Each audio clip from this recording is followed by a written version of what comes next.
கர்த்தருடைய பரிசுத்தமான நாமம் மகிமைப்படுவதாக.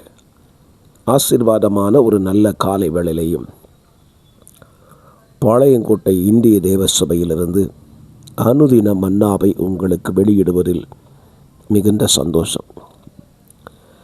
வருடத்தின் கடைசி நாட்களுக்குள்ளாக நாம் வந்துவிட்டோம். நம்ம எல்லாருடைய எதிர்பார்ப்பு அடுத்த ஆண்டு தேவன் நமக்கு என்ன வாக்குத்தத்தங்களை தரப்போகிறார் என்கிற எதிர்பார்ப்பு தேவ ஜனங்களுக்குள்ளே தொற்றிக் கொண்டிருக்கத்தான் செய்கிறது. நான் ஒரு காரியத்தை உங்களுக்கு சொல்லிவிட்டு வார்த்தைக்கு நேராய் கடந்து போக விரும்புகிறேன். நாங்கள் சிறுபிள்ளையாய் இருந்த காலங்களில் புது வருடத்தின் வாக்குத்தத்தம் என்ன என்பது சபையை நடத்துகிற போதகருக்கே அன்றி வேறு ஒருவருக்கும் தெரியாது. அது 12 மணிக்குத்தான் அவர் இந்த வார்த்தையை சொல்லுவார். அது ஒரு காலம். ஆனால் இன்றைக்கு போதகர் கொடுக்கப் போகிற வார்த்தை யாருக்கு தெரியும் என்றால், முதலாவது போதகர் அச்சிடுகிற அந்த அச்சகத்துக்கு தெரிந்துவிடும். இந்த வசனம்தான் இந்த சிறுச்சபைக்கு பேசப் போகிறார்கள். ஒருவேளை அந்த அச்சகத்தில் வேலை செய்கிற மனிதர்கள் விசுவாசிகளாயிருப்பார்களானால், அதுவும் அந்த போதகரின் விசுவாசிகளாயிருப்பார்களானால், அவர்களுக்கு 1 மாதத்துக்கு முன்பதாகவே வாக்குத்தத்தம் தெரிந்துவிடும். அடுத்த வருஷம் வசனம் இதுதான். அந்த அளவுக்கு இன்றைக்கு வாக்குத்தத்தங்கள் விலையற்று போய்விட்டது.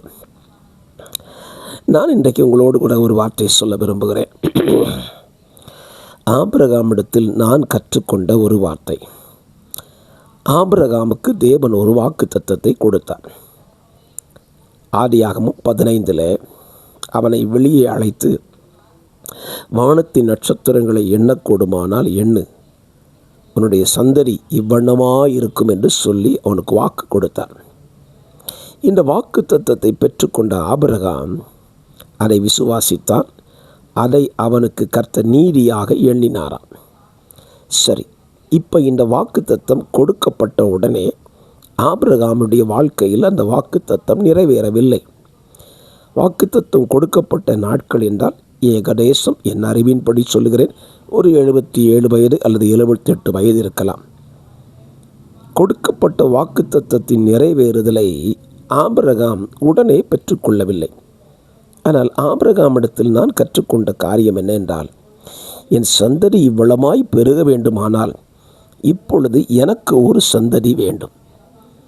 அந்த சந்ததிக்காகத்தான் இப்பொழுது அவன் ஆண்டவரிடத்தில் ஜெபிக்கிறான். எப்படி என்றால், 15ஆம் அதிகாரத்தில் வாக்கை பெற்றுக்கொண்டவன் ஆண்டவர் அவனை எப்பொழுதெல்லாம் சந்திக்க வந்தாரோ, 17ஆம் அதிகாரத்தில் சந்தித்தார், 18ஆம் அதிகாரத்தில் சந்தித்தார். சந்திக்கும் போதெல்லாம் ஆபிரகாமுடைய கேள்வி என்ன தெரியுமா? ஆண்டவரே, எனக்கு ஒரு வாக்குத்தத்தம் தாரும் என்று கேட்கவில்லை. எனக்கு சொல்லப்பட்ட வாக்குத்தத்தத்தை நிறைவேற்றும் என்று கேட்டான்.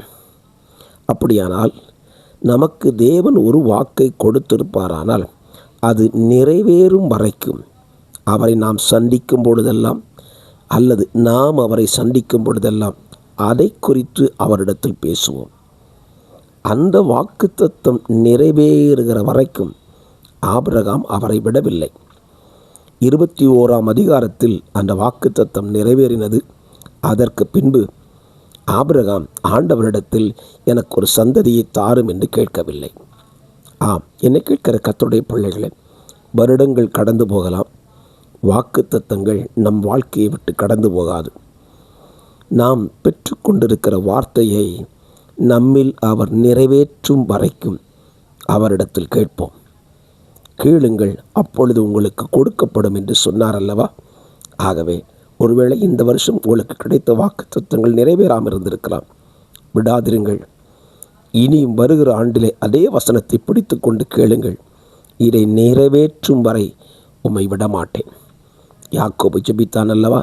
என்னை ஆசீர்வதித்தால் ஒழிய உம்மை விடமாட்டேன் என்று சொல்லி ஜெபித்தது போல நீங்களும் கேளுங்கள்.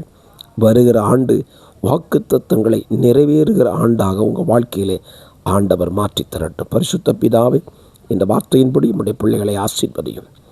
இயேசுவின் நாமத்தில் ஜெபிக்கிறேன் நல்ல பிதாவே, ஆமென்.